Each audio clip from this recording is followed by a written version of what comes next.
Vous savez, il y a des instants dans la vie où une simple phrase suffit à vous bouleverser à jamais. Le mien a eu lieu un jeudi matin.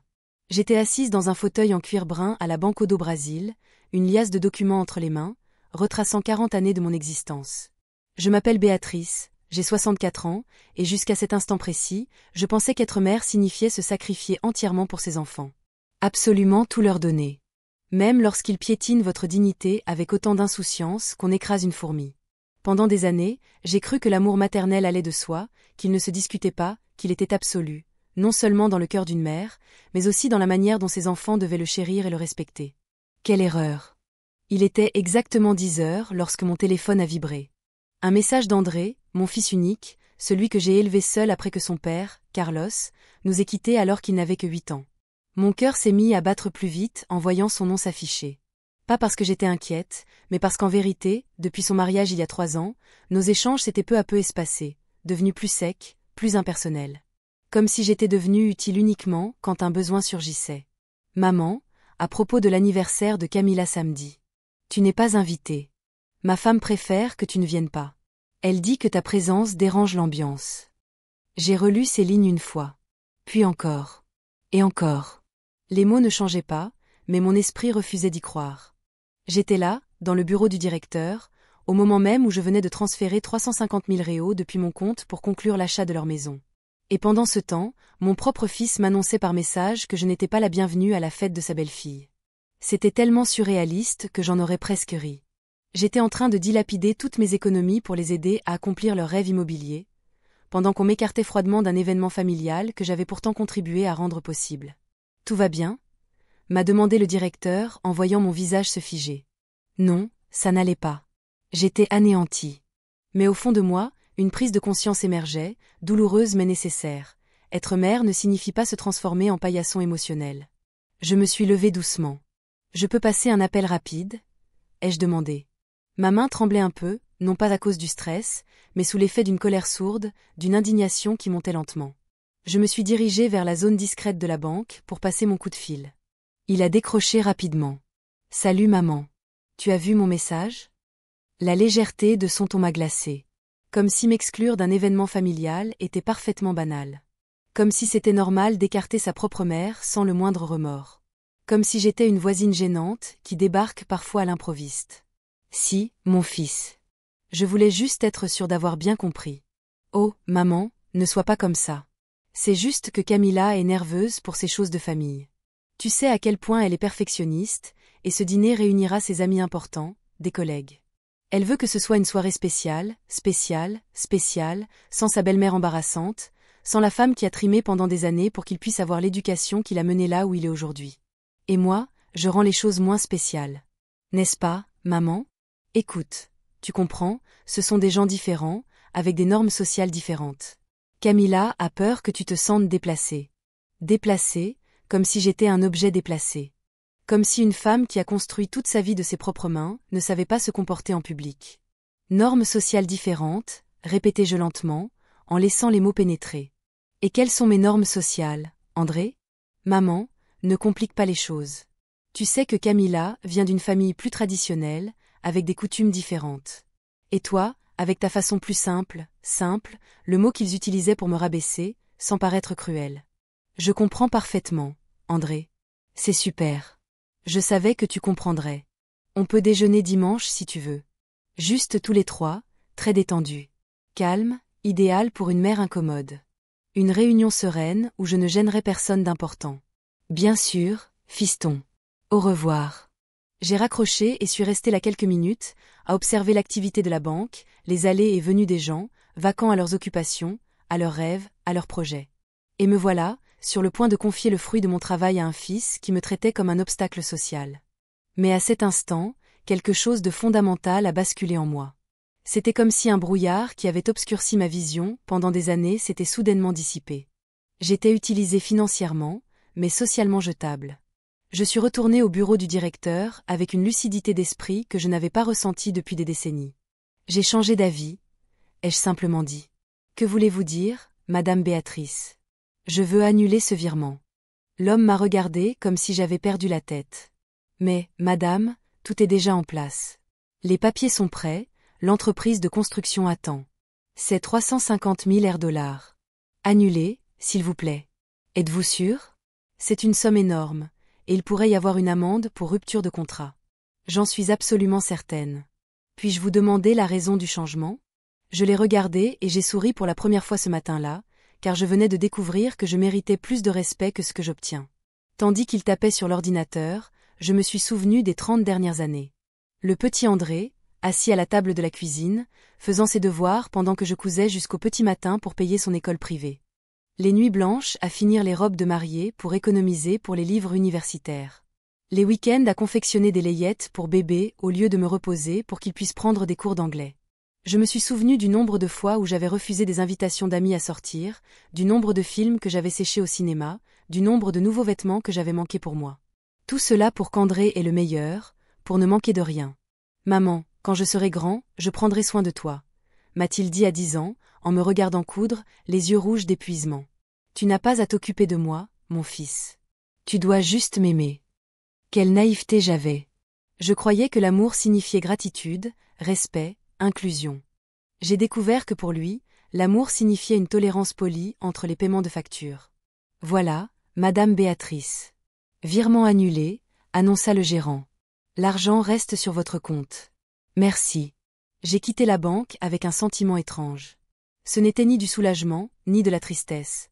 C'était comme si je m'étais enfin réveillée d'un long rêve confus, ou peut-être d'un cauchemar bien ficelé, où j'étais le protagoniste involontaire de ma propre exploitation. Dans la voiture, je suis resté assis quelques minutes, respirant simplement. J'ai regardé mon téléphone et j'ai tapé une réponse à André. Tout va bien, mon fils. Amuse-toi bien au dîner. C'était aussi simple que ça. Pas de drame, pas d'explication, pas de supplication, juste l'acceptation de la réalité qu'il m'avait présentée. Je n'étais pas la bienvenue dans sa vie, sauf quand mon portefeuille était ouvert. Je suis rentré chez moi en pensant à tous les signes que j'avais choisi d'ignorer ces dernières années. Les visites de plus en plus rares, les invitations à des événements importants qui n'arrivaient jamais, les conversations où je me sentais comme une intruse dans la vie de mon propre fils. Je me suis souvenu de Noël dernier, quand je suis arrivé chez eux avec un dîner complet que j'avais préparé avec amour pendant 2 jours. Et Camilla m'a accueilli à la porte en disant « Oh, Madame Béatrice, c'est superflu. On a déjà tout commandé dans un restaurant. Maintenant, il va y avoir des restes. » Des restes, comme si mon amour avait une date de péremption et commençait à tourner au vinaigre. Ou la fois où André m'a présenté à une collègue, comme ma mère, qui travaille comme couturière. Pas ma mère, la femme d'affaires qui a son propre atelier. Non, ma mère, qui m'a élevée seule et qui a financé mes études avec son travail. Elle ne travaille que comme couturière, comme si c'était quelque chose dont elle devait avoir honte. Le pire, c'était de réaliser que ce déclin était devenu progressif, presque imperceptible, comme une lente érosion qui use une pierre jusqu'à ce qu'elle s'effondre. D'abord, c'était « Maman, tu ferais mieux de ne pas y aller, tu risques de ne pas aimer. » Ensuite, « Maman, c'est un environnement plutôt formel. » Enfin, « Maman, ta présence met tout le monde mal à l'aise. » En rentrant, je me suis assise sur la véranda où Carlos lisait le journal le dimanche matin. S'il était vivant, que dirait-il de tout ça? Il me gronderait probablement d'avoir mis autant de temps à réagir. « Béatrice, me disait-il, tu as un très bon cœur, mais fais attention à ne pas te laisser abuser. » Carlos a toujours su que ma plus grande faiblesse était de penser qu'aimer signifiait tout accepter, tout pardonner, tout donner. Il a essayé de m'apprendre que l'amour-propre était aussi important, mais à l'époque, je trouvais cela égoïste. Aujourd'hui, je comprends qu'il avait raison, qu'il y a une différence fondamentale entre être généreux et être idiot. Et j'avais franchi cette limite depuis longtemps. Le téléphone a sonné vers 14 heures. André, l'entreprise de construction, les avait probablement déjà appelés. Maman, l'entreprise de construction venait d'appeler. Ils ont dit que le virement était annulé. Ce devait être une erreur de la banque. Ce n'était pas une erreur, André. Silence. Un long silence, chargé d'incompréhension. Comment ça, ce n'était pas une erreur? J'ai annulé le virement. Annulé? Pourquoi? Parce que j'ai changé d'avis. Maman, ça n'a pas de sens. On a déjà tout arrangé. La maison, les meubles, les plans. Camilla a même choisi les rideaux. Tes plans, André, pas les miens. Mais tu as promis de m'aider, et je l'ai fait pendant 30 ans. Maintenant, je suis fatiguée. Fatiguée de quoi? D'être traitée comme un problème à résoudre plutôt que comme une mère à respecter. Le silence à l'autre bout du fil m'a dit qu'il avait parfaitement compris le lien entre le message de ce matin et ma décision. L'histoire du dîner n'a rien à voir avec ça, maman. Ce sont deux choses différentes. Non, fiston, ce n'est pas le cas. C'est la même chose. C'est la façon dont tu me vois et me traites qui compte. On te traite bien, tu me tolères. C'est différent. Tu es injuste. Ce qui est injuste, c'est de recevoir un message m'excluant de la famille le jour même où je dépense toutes mes économies pour acheter ta maison. L'un n'a rien à voir avec l'autre. Tout est question de, fiston. C'est une question de respect, de gratitude, de reconnaissance. Cette nuit-là, pour la première fois depuis des mois, j'ai dormi profondément, sans le poids de supporter les rêves de quelqu'un qui ne me respectait pas, sans la pression d'être une mère parfaite, qui donne tout sans recevoir le minimum en retour. Je me suis réveillée. Le lendemain, j'ai ressenti un sentiment de liberté que je n'avais pas connu depuis des décennies. Et pour la première fois depuis longtemps, j'ai commencé à faire des projets. Pour bien comprendre pourquoi ce message m'a tant touchée, il faut que je remonte au début. Jusqu'au moment où je suis devenue mère célibataire et où j'ai dû apprendre à être deux personnes à la fois. Celle qui travaillait sans relâche le jour et celle qui élevait un enfant avec tout l'amour du monde le soir. André avait 8 ans quand Carlos nous a quittés. Ce n'était pas de l'abandon. C'était une de ces choses de la vie qui arrivent sans prévenir, sans possibilité de dire au revoir, sans temps de préparation. Une crise cardiaque massive à 42 ans, un samedi matin, alors qu'il tondait la pelouse. André jouait avec sa petite voiture sur le porche lorsqu'il a entendu le bruit du fracas. « Maman, papa est tombé. » Il est venu vers moi dans la cuisine avec l'inquiétude innocente d'un enfant qui ne comprend pas encore la gravité des situations. Quand je suis arrivée dans le jardin, il était déjà trop tard. Carlos était là, allongé parmi les pâquerettes qu'il avait plantées lui-même, l'air serein, comme s'il s'était simplement endormi. Mais il ne s'est pas réveillé dans les mois qui ont suivi. André a posé des questions qui m'ont brisé le cœur. Quand papa reviendra-t-il? Pourquoi ne m'appelle-t-il pas pour me parler? J'avais fait quelque chose de mal. J'étais une enfant qui essayait de comprendre pourquoi le monde avait changé si soudainement, et j'essayais d'être assez forte pour deux personnes tandis que le mien s'effondrait silencieusement. La pension que Carlos laissait couvrait à peine les dépenses de base du ménage. Il me fallait trouver un moyen de subvenir aux besoins de notre famille et d'offrir à André l'avenir dont nous rêvions ensemble. C'est alors que j'ai fait de ma passion pour la couture mon métier. J'ai commencé modestement, en retouchant des vêtements pour des voisins, quelques robes de soirée pour des connaissances. André s'asseyait à côté de moi à la table de la cuisine, faisant ses devoirs, pendant que je cousais jusqu'au petit matin. Il a été mon compagnon constant pendant ces premières années difficiles. « Maman, pourquoi travailles-tu si tard ?» m'a-t-il demandé un soir, alors qu'il avait environ 10 ans. « Parce que je veux que tu aies toutes les opportunités que tu mérites, mon amour. » Mais on se fatigue. La fatigue en vaut la peine quand c'est pour quelqu'un qu'on aime. Et j'en étais convaincue. Chaque point que je faisais, chaque nuit où je veillais, chaque week-end où je faisais des sacrifices. Tout cela en valait la peine si cela signifiait un avenir meilleur pour mon fils. Petit à petit, ma clientèle s'est élargie. Des citadines ont commencé à me solliciter pour confectionner des robes de mariée, des robes de bal et des tenues pour des événements spéciaux. Ma réputation s'est répandue. Béatrice confectionnait de beaux vêtements, bien coupés, à des prix raisonnables. André a grandi en observant mes efforts. Il m'a vu refuser des invitations à sortir avec des amis parce que j'avais des commandes à livrer. Il m'a vu arrêter de m'acheter des vêtements parce que l'argent était destiné à ses livres scolaires. Il m'a vu continuer à travailler pendant qu'il regardait la télévision. Quand je serai grande, j'achèterai de beaux vêtements à maman, m'a-t-il dit à 12 ans, me voyant porter la même robe pendant des mois. Tu n'es pas obligé, fiston. Il faut juste travailler dur. L'école privée coûtait cher, mais c'était une priorité absolue. Je voulais qu'André reçoive la meilleure éducation possible, même si cela impliquait de travailler 16 heures par jour. Pendant que d'autres mères emmenaient leurs enfants au cinéma le samedi, j'étais à l'atelier à finir des robes de demoiselles d'honneur. Pendant que d'autres familles sortaient dîner le dimanche, nous mangions à la maison, car chaque centime était précieux. Mais André ne se plaignait jamais. Au contraire, il semblait comprendre l'importance de mon travail. Parfois, il m'aidait même à classer les fils par couleur ou à livrer les vêtements finis aux clients. « Ma mère est la meilleure couturière de la ville », disait-il fièrement à ses camarades d'école. À l'adolescence, j'ai réussi à développer l'entreprise. J'ai loué un petit local commercial et installé mon premier véritable atelier. André m'a aidé à choisir les machines, à organiser l'espace et à accrocher l'enseigne à la porte. Atelier Béatrice, couture sur mesure. Aujourd'hui, sa mère est une vraie femme d'affaires. Il a plaisanté le jour de l'ouverture. Le lycée était les années les plus exigeantes. André préparait ses examens d'entrée à l'université, et j'étais déterminée à lui donner toutes ses chances. J'ai financé des cours préparatoires, un cours particulier de mathématiques, un cours d'anglais, tout ce qui pouvait faire la différence pour son admission. Maman, c'est trop cher. Je peux étudier seule. Il a essayé de me dissuader en apprenant le prix des cours.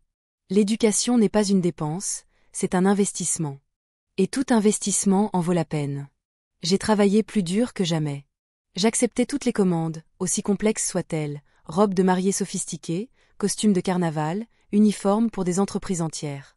Mon emploi du temps était toujours chargé, mais l'argent que je gagnais était immédiatement consacré à l'éducation d'André.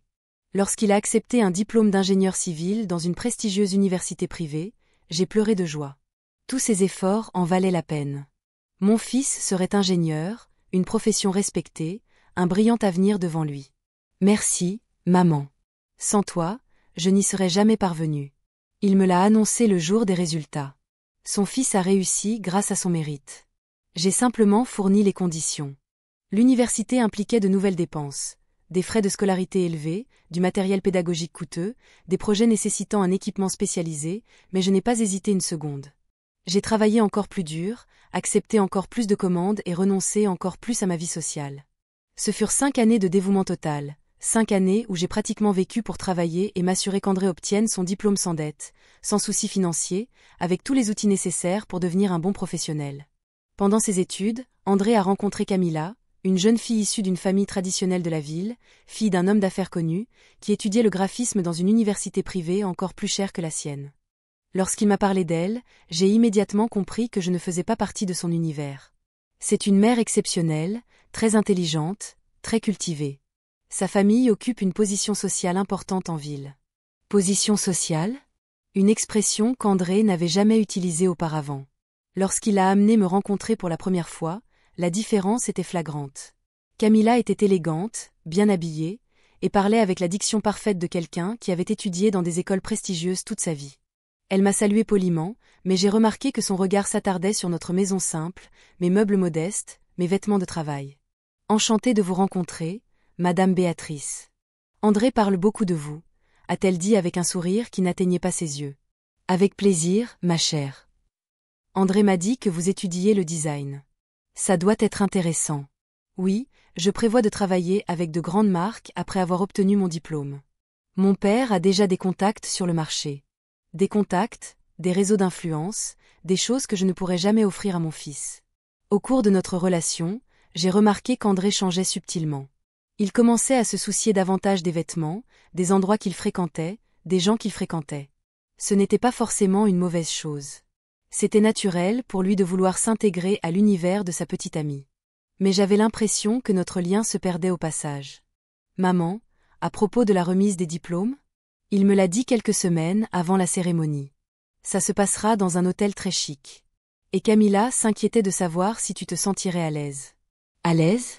C'est la première fois que quelqu'un se demande si je sais me comporter en public. Pourquoi ne me sentirais-je pas à l'aise, André ? Ce n'est pas ça, maman.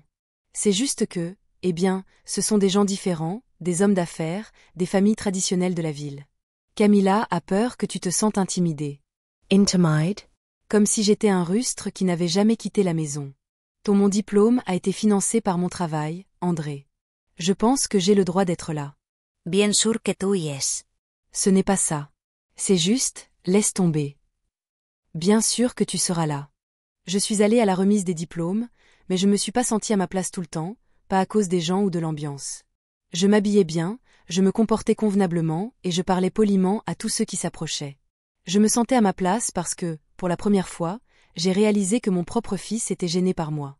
Après l'obtention de son diplôme, André a décroché un emploi dans une entreprise de construction renommée. Bon salaire, perspective d'évolution, statut professionnel, tout ce dont nous avions rêvé. Il a loué un petit appartement élégant, a acheté une voiture à crédit et a commencé à construire sa vie indépendante. J'ai réussi, maman, tout ce dont nous rêvions se réalise, m'a-t-il dit, rayonnant de bonheur. Je suis si fière de toi, mon fils. Et je l'étais. Voir André réussir professionnellement était la récompense de tous les sacrifices qu'il avait faits, mais je commençais aussi à réaliser que notre relation et les choses ont changé. Les visites sont devenues plus espacées, les conversations plus superficielles et les invitations à faire partie de sa vie plus rares. Quand André a annoncé ses fiançailles avec Camilla, ils ont fait semblant de m'inclure dans les préparatifs, mais il était évident que j'étais un invité toléré, pas un participant actif. Ils ont tout organisé entre eux et m'ont ensuite informé des décisions déjà prises. Maman, on a décidé de célébrer le mariage au club, m'a dit André. Camilla a toujours rêvé de s'y marier. C'est super, fiston. Je suis sûre que ce sera magnifique. Oui, ce sera un peu cher, mais nous avons eu une réduction car le père de Camilla est membre depuis des années. Un peu cher. Je savais que c'était plus qu'un peu cher. Je savais qu'il s'endettait pour organiser le mariage de ses rêves, mais je n'ai pas proposé mon aide, car on ne m'a pas demandé si je voulais contribuer.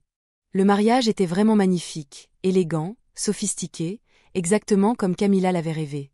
J'étais là, habillée correctement, me comportant correctement, mais me sentant comme un figurant dans la vie de mon propre fils. Pendant la fête, j'ai observé André interagir avec sa famille. Le naturel avec lequel il parlait aux hommes d'affaires, l'aisance avec laquelle il se mouvait dans cet environnement, la façon dont Camilla le présentait fièrement à ses connaissances. C'était un André. Je ne les comprenais pas vraiment, et ils semblaient de plus en plus distants de notre histoire. Après le mariage, les choses ont radicalement changé. Les visites sont devenues encore plus rares et formelles.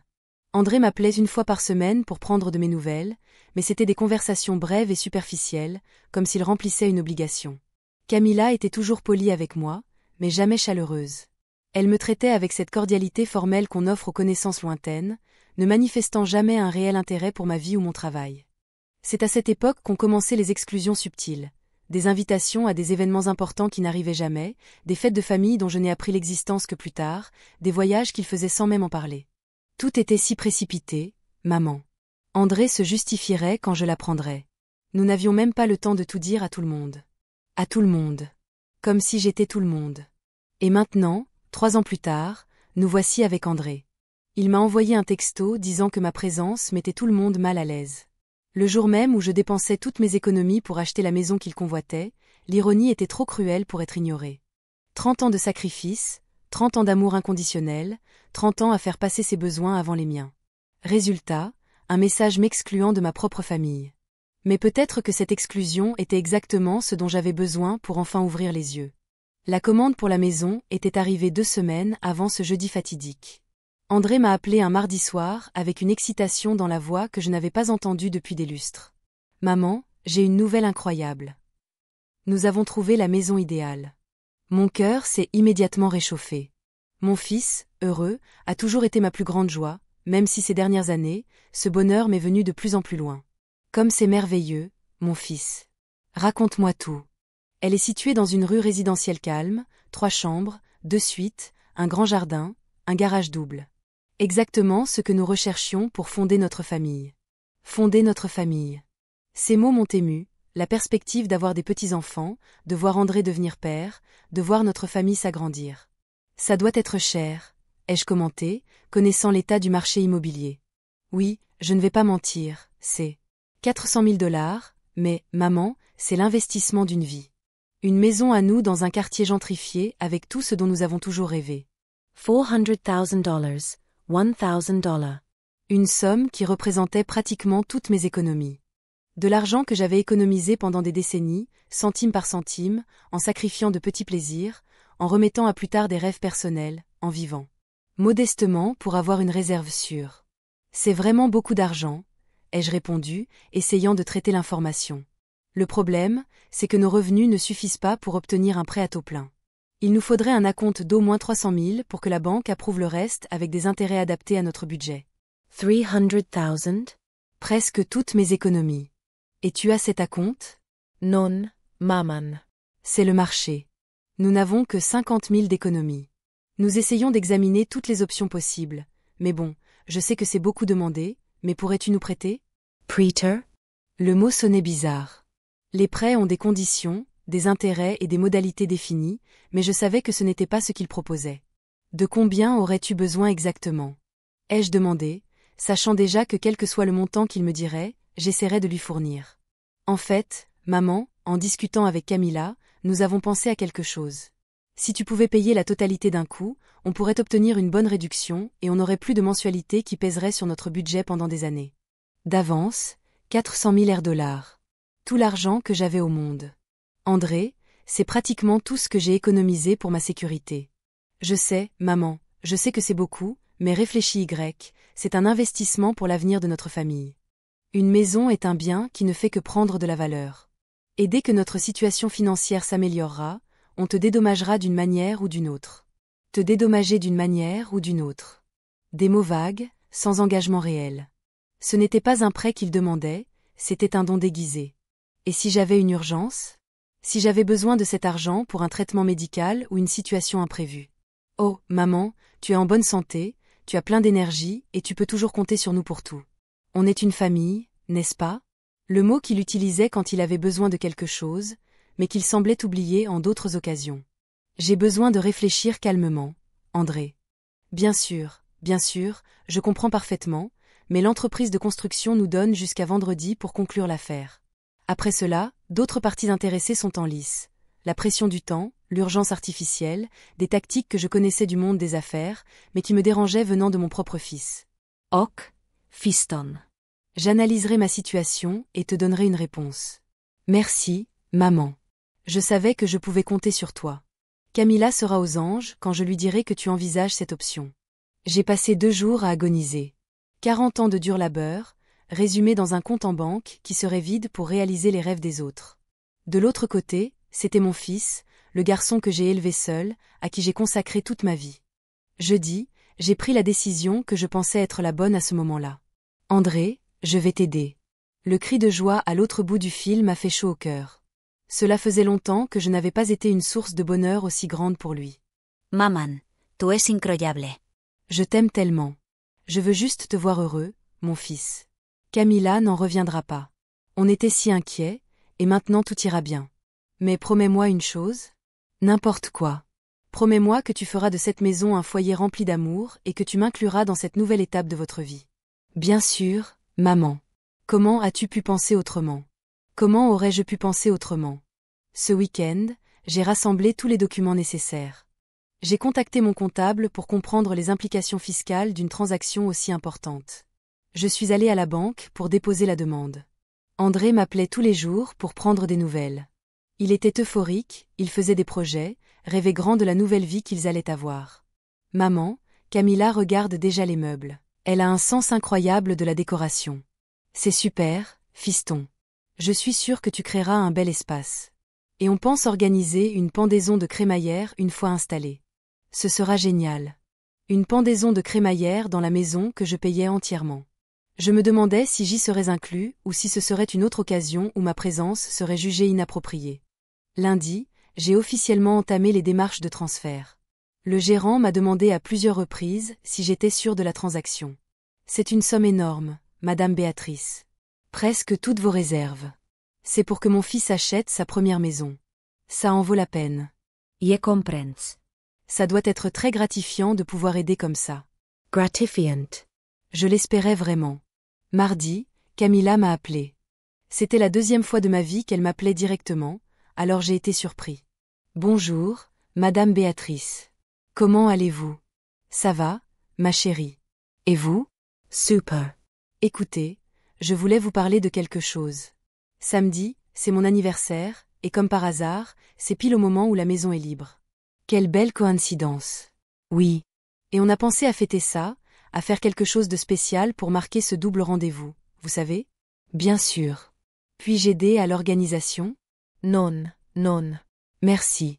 En fait, on fête ça à la Villa Tuscana. La Villa Tuscana, le restaurant italien le plus raffiné de la ville, un lieu où l'élite locale se retrouvait pour les grandes occasions. Wow, quelle élégance.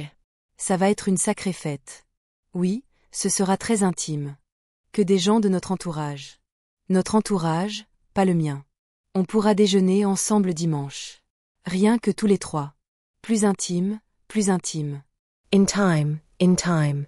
De belles paroles pour cacher que je n'étais pas digne d'être à la fête principale. Bien sûr, ma chère. Merci de votre compréhension, Madame Béatrice. Vous comprenez toujours tout. Je comprends toujours tout. J'accepte toujours tout. Je me contente toujours des miettes. J'ai raccroché le téléphone, la poitrine serrée, mais je me suis convaincue que c'était normal. Camilla avait le droit de choisir ses invités pour son anniversaire. Les jeunes préfèrent fêter avec des gens de leur âge. Alors, ce jeudi matin-là, je suis allée à la banque pour finaliser le virement. J'avais réussi à négocier une petite remise de 350 000 € avec l'entreprise de construction, car il s'agissait d'un paiement en espèces. Et c'est là que j'ai reçu le message d'André, la goutte d'eau qui a fait déborder le vase. Et à cet instant, je n'ai pas simplement annulé un virement bancaire, j'ai annulé des années d'irrespect toléré. J'ai annulé la permission que j'avais donnée d'être traitée comme une citoyenne de seconde zone dans la vie de mon propre fils. J'ai annulé l'illusion que l'amour inconditionnel devait être accepté sans réciprocité. Le reste ne serait qu'une conséquence. Le premier appel est arrivé 3 heures après l'annulation. André, d'une voix mêlant désespoir et incrédulité. Maman, l'entreprise de construction vient d'appeler. Ils ont dit qu'il y avait un problème avec le virement. Ça doit être une erreur bancaire, non? Ce n'était pas une erreur, André. Silence total à l'autre bout du fil. J'entendais presque son cerveau essayer de traiter l'information. Comment ça? Ce n'était pas une erreur. J'ai annulé le virement. Annulé? Mais pourquoi? Ma voix était plus calme que prévu. Parce que j'ai changé d'avis. Maman, ça n'a pas de sens. On a déjà tout arrangé. La maison, les papiers, les plans. L'entreprise de construction va nous mettre une amende pour rupture de contrat. Je suis désolée pour toi. Je suis désolée pour toi. Maman, que se passe-t-il? Tu vas bien? Tu veux que je vienne? Je vais parfaitement bien, André. Pour la première fois depuis longtemps, j'ai les idées claires. Mais je ne comprends pas. Hier, tu étais super excitée par la maison. Hier, je croyais encore faire partie de cette famille. Encore un long silence. Il commençait à faire le lien. Est-ce que ça a un rapport avec la fête de Camilla? C'est une question de respect, André, ou plutôt, de manque de respect. Maman, ça n'a rien à voir. Ce sont 2 choses complètement différentes. Elles ne sont pas séparées, c'est la même chose. C'est une question de la façon dont tu me vois et me traites. On te traite vraiment bien. Tu me tolères quand tu as besoin d'argent. C'est différent. Ce n'est pas vrai. André, tu m'as envoyé un texto disant que ma présence mettait tout le monde mal à l'aise le jour même où je te transférais 350 000 réaux. Si ce n'est pas un manque de respect, je ne sais pas ce que c'est. Mais la fête est une chose, la maison en est une autre. Pour moi, non. Pour moi, c'est une question de dignité. L'appel s'est terminé brusquement. Il m'a raccroché au nez, chose qu'il n'avait jamais faite de sa vie. J'ai compris que pour la première fois, André était vraiment désespéré. 2 heures plus tard, mon téléphone a sonné à nouveau. Cette fois, c'était Camilla, et sa voix était complètement différente. Tendue, nerveuse, presque suppliante. Madame Béatrice, c'est Camilla. Puis-je vous parler? Bien sûr, Camilla. Pour le transfert, André m'a raconté ce qui s'était passé. Je pense qu'il y a eu un malentendu. Il n'y en a pas eu. Madame Béatrice, pour la fête, je me suis peut-être mal exprimée. Bien sûr, vous êtes invitée. C'était mon erreur. C'est intéressant de voir à quelle vitesse je me suis réintégrée. Merci pour l'invitation, Camilla, mais je n'irai pas. Pourquoi? J'ai dit que vous étiez invitée, parce que je ne veux pas être là où on ne veut pas de moi.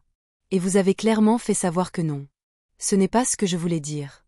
C'est exactement ce que vous vouliez dire. Et André l'a confirmé en envoyant ce message. Doña Béatrice, s'il vous plaît, nous avons besoin de cette maison. Nous avons déjà vendu notre appartement, nous avons déjà tout réglé. Ils ont vendu l'appartement. Des informations qu'ils ont oublié de me communiquer. Je suis vraiment désolée pour votre situation. Vous ne pouvez pas nous faire ça. Ce n'est pas juste. Tu sais ce qui n'est pas juste, Camilla? Être traitée comme une banque ambulante. Suffisante pour payer les factures, mais inadaptée aux faits. Ce n'est pas comme ça. C'est exactement comme ça. Et j'en ai eu marre. Vendredi, André est arrivé chez moi à l'improviste. Il était visiblement secoué, les yeux cernés et l'air de ne pas avoir dormi. Maman, il faut qu'on parle. Entre, mon fils. Il s'est assis dans le salon, sur le même canapé où nous avions parlé des dizaines de fois de ses rêves, de ses difficultés, de ses projets d'avenir. L'entreprise de construction nous a infligé une amende de 15 000 réaux pour rupture de contrat. Je suis désolée. Et nous avons aussi perdu l'appartement. L'acheteur avait déjà versé la compte, et comment espérions-nous une nouvelle maison? Je comprends. Il va falloir trouver un logement à louer rapidement. Avec cet historique de rupture de contrat, il sera difficile d'obtenir un financement pour une autre maison. J'ai attendu qu'ils poursuivent, sans montrer aucune intention de résoudre les problèmes qu'ils avaient eux-mêmes créés. Maman, je sais qu'on a fait une erreur. Je sais qu'on t'a blessé. Ils ont fait des erreurs et t'ont blessé, mais surtout, ils m'ont manqué de respect. Je le reconnais et je m'en excuse. J'accepte tes excuses, André. Mais accepter des excuses ne signifie pas revenir sur ma parole. Pourquoi pas? Parce que des excuses ne changent pas des décennies de comportement. Tu t'excuses seulement parce que tu as besoin de mon argent. Ce n'est pas seulement ça. C'est surtout ça. Si je n'avais pas annulé le virement, tu serais allé à la fête tranquillement, à fêter la maison que j'ai payée pendant que je restais à la maison à regarder la télé. Il a baissé la tête, sachant que j'avais raison. Que veux-tu qu'on fasse? Rien, André. Je veux que tu résolves tes problèmes toi-même. Tu as toujours aidé, et tu l'as toujours accepté comme une obligation, jamais comme une faveur, jamais avec une véritable gratitude, sans jamais m'inclure dans la famille que j'ai contribué à entretenir. Les jours suivants, les appels se sont multipliés. André m'appelait tous les jours, parfois pour essayer de me convaincre, parfois pour me faire du chantage émotionnel, parfois pour me promettre des changements dont nous savions tous les deux qu'ils ne viendraient pas. Camilla a également tenté sa chance. Elle s'est présentée chez moi un mardi après-midi, les yeux rougis et avec une humilité que je ne lui avais jamais vue. Je suis venue pour m'excuser sincèrement. J'accepte tes excuses et je suis venue te demander ce que nous pouvons faire pour arranger ça. Rien, Camilla. Certaines choses ne peuvent pas être réparées, mais tu es notre famille. Je suis de la famille quand tu as besoin d'argent. Le reste du temps, je ne suis qu'une belle-mère gênante. Les semaines ont passé. André et Camilla ont loué un petit appartement dans un quartier beaucoup plus pauvre que celui où ils vivaient auparavant. La pression financière a commencé à affecter leur relation. Les disputes sont devenues fréquentes, surtout à propos d'argent et de moi. 2 mois après la rupture, André m'a appelé d'un ton complètement différent. Maman, Camilla veut se séparer. Je suis vraiment désolée de l'apprendre. Elle a dit qu'elle ne supportait plus la pression financière et que je t'avais choisi plutôt qu'elle. Tu ne m'as pas choisi, André. Tu m'as enfin respecté. C'est différent. Mais maintenant, je vais tout perdre. La maison, la femme, la famille que nous souhaitions fonder. Tu as tout perdu dès que tu as décidé que m'humilier était acceptable. Tu ne peux pas revenir en arrière, s'il te plaît. Je ne peux pas et je ne le ferai pas. La séparation a eu lieu 3 mois plus tard. André a emménagé dans un appartement encore plus petit, seul, devant repartir de zéro financièrement. Camilla est retournée chez ses parents. J'ai observé la situation de loin, le cœur brisé, mais la conscience tranquille. J'avais appris que l'amour maternel ne signifie pas accepter n'importe quel traitement et que parfois, la plus grande leçon que l'on puisse donner à quelqu'un est de lui montrer que ses actes ont des conséquences, même lorsqu'il s'agit de notre propre enfant. Je me suis réveillée un mardi matin avec une lucidité que je n'avais pas ressentie depuis des décennies. Je me suis regardée dans le miroir et j'ai vu une femme de 64 ans qui avait enfin cessé de se rabaisser pour se conformer aux attentes des autres. Le silence dans la maison n'était plus un fardeau, c'était la paix. Plus de sonneries de téléphone avec des demandes déguisées en urgence familiale. Plus aucune pression pour justifier mes dépenses ou mon emploi du temps. Pour la première fois depuis longtemps, ma vie m'appartenait entièrement. J'étais assise à la table de la cuisine avec mon café et mon relevé bancaire. 350 000 dollars intacts, générant des intérêts, fructifiant, de l'argent qui avait failli être jeté par les fenêtres dans une relation qui me rabaissait systématiquement. L'ironie de la situation m'a fait sourire. J'avais désormais plus d'argent que je n'en avais jamais rêvé, et pour la première fois, je ne ressentais aucune pression pour le dépenser pour sauver qui que ce soit. La première chose que j'ai faite a été d'investir en moi, non pas par caprice, mais par nécessité. 40 ans de travail penché sur des machines à coudre avaient eu des conséquences néfastes sur mon dos. J'ai consulté un kinésithérapeute. J'ai commencé un traitement adapté. J'ai acheté une chaise ergonomique pour le studio. Vous auriez dû consulter plus tôt, m'a dit le docteur Enrique lors d'une séance. Ces douleurs musculaires sont le résultat d'années de surmenage. Avant, je n'avais ni le temps ni l'argent pour prendre soin de moi. Il y avait toujours des priorités plus importantes. Et maintenant, je découvre que je suis aussi une priorité. Ce fut une libération de réaliser que prendre soin de moi n'était pas égoïste, mais une responsabilité. J'ai commencé à fréquenter une salle de sport pour seniors, où j'ai rencontré d'autres femmes qui, comme moi, redécouvraient leur vie après des décennies consacrées exclusivement à leur famille. Ma fille pense que j'en fais trop avec ces activités, a commenté Rosa lors d'une séance. Elle dit que les femmes de notre âge devraient rester à la maison. Discreetment. Notre âge est exactement l'âge idéal pour faire ce que l'on veut, ai-je répondu. Nous avons élevé nos enfants, travaillé toute notre vie. Maintenant, c'est notre tour. L'atelier de couture a lui aussi pris un nouveau souffle. Sans la pression d'économiser chaque centime pour des urgences familiales imaginaires, j'ai investi dans du matériel moderne, rénové l'espace et embauché une assistante. L'entreprise s'est développée naturellement, car j'avais enfin l'énergie de m'y consacrer avec plaisir, et non plus seulement par nécessité. Madame Béatrice, vos vêtements sont de plus en plus beaux, m'a commenté une cliente fidèle. Avez-vous un secret? Maintenant, je couds avec joie, et non par obligation. Cela fait toute la différence. 4 mois après ma séparation d'avec André, j'ai décidé de réaliser un rêve de longue date. Voyager n'était pas une façon d'échapper aux problèmes, mais une façon de célébrer la liberté. J'ai opté pour une croisière dans les Caraïbes, une idée que j'avais toujours voulu faire, mais que je n'avais jamais pu réaliser, mon argent étant toujours lié aux besoins des autres. Vous voyagez seul? A demandé ma voisine d'un air inquiet. Je pars, et j'ai hâte. Mais n'avez-vous pas peur? J'ai peur d'atteindre 70 ans en regrettant ce que je n'ai pas fait. Ce voyage a été transformateur. 10 jours à explorer de nouveaux endroits, à discuter avec des gens intéressants, à dormir sans soucis financiers ou familiaux. Pour la première fois depuis des décennies, personne n'avait besoin de moi en urgence. Pendant la croisière, j'ai rencontré Elena, une psychologue à la retraite qui est devenue une grande amie. Tu as une autre mine, m'a-t-elle dit lors d'un dîner sur le bateau. Tu as l'air de quelqu'un qui vient de se libérer de quelque chose. C'est exactement ça. Je me suis libérée de l'obligation d'être malheureuse pour rendre les autres heureux. Comment? J'ai passé des années à croire qu'être une bonne mère signifiait tout donner, tout accepter, tout pardonner. J'ai découvert que cela faisait de moi une personne facilement exploitable. Elena a hoché la tête. C'est très courant, surtout pour les femmes de notre génération. On nous a élevés pour servir, pas pour vivre. Eh bien, maintenant, j'apprends à vivre. À mon retour de voyage, André est arrivé chez moi. Il était visiblement plus maigre, avec une expression fatiguée qu'il ne pouvait cacher. « Salut, maman. J'ai entendu dire que tu partais en voyage. » J'y étais. C'était merveilleux. Puis-je entrer? Bien sûr.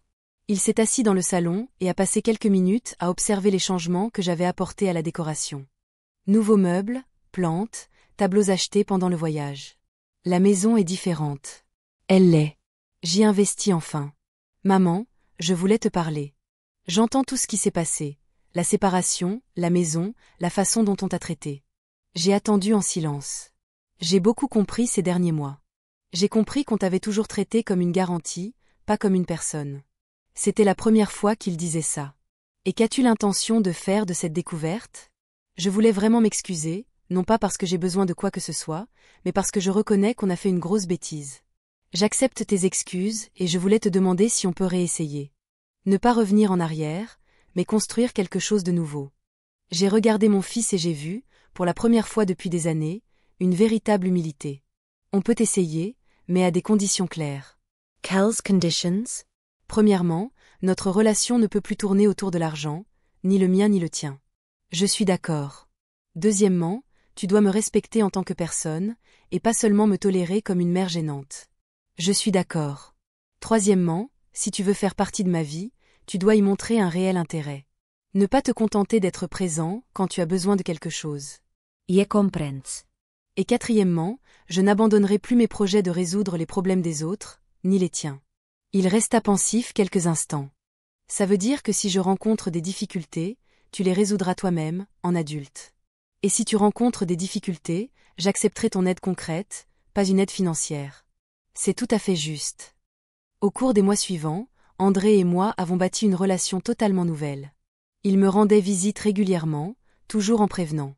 Nous parlions de travail, de projets et de découvertes. Il s'intéressait sincèrement à ma nouvelle vie, et je lui offrais des conseils quand je le lui demandais, pas des solutions financières. « Comment va le travail ?» demandai-je lors d'une de nos visites. « C'est difficile, je fais du freelance en plus de mon travail habituel pour économiser de l'argent pour une nouvelle maison. C'est formidable que vous mettiez de l'ordre dans vos finances. Oui, j'ai appris que personne ne résoudra mes problèmes à ma place. Vous avez bien appris.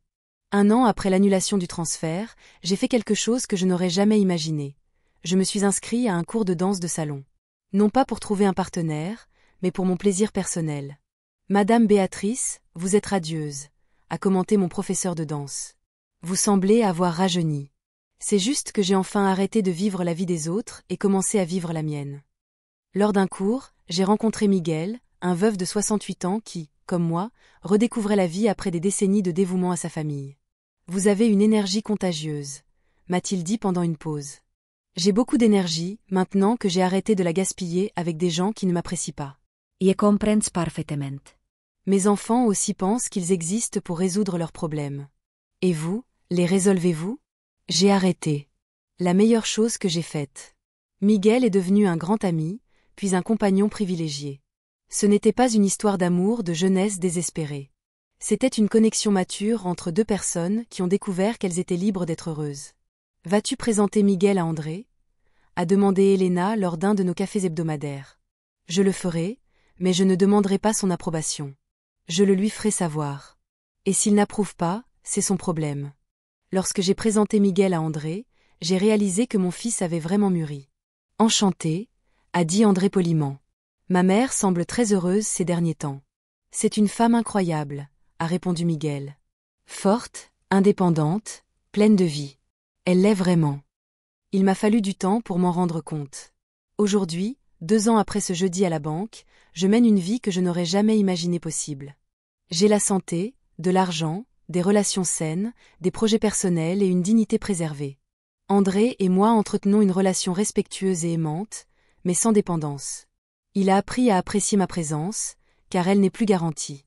J'ai appris que le véritable amour ne nécessite pas de sacrifier sa propre dignité. On me demande parfois si je regrette d'avoir annulé ce virement. La réponse est toujours la même. C'était la meilleure décision que j'ai jamais prise. Car ce jour-là, je n'ai pas seulement annulé 350 000 dollars. J'ai annulé des années d'irrespect toléré. J'ai renoncé à l'idée qu'être mère signifie accepter n'importe quel traitement. J'ai renoncé à la permission que j'avais donnée d'être traitée comme une citoyenne de seconde zone dans ma propre famille, et j'ai découvert que la vraie liberté ne vient pas de l'argent en banque, mais de l'amour-propre profond. Je m'appelle Béatrice, j'ai 64 ans et j'ai enfin compris que je mérite d'être traitée avec dignité par tous, y compris mon propre fils. Si cette histoire vous a touché, aimez-la, abonnez-vous à la chaîne et laissez un commentaire ci-dessous. Si tu étais moi, que ferais-tu? Ton message pourrait égayer la journée de quelqu'un.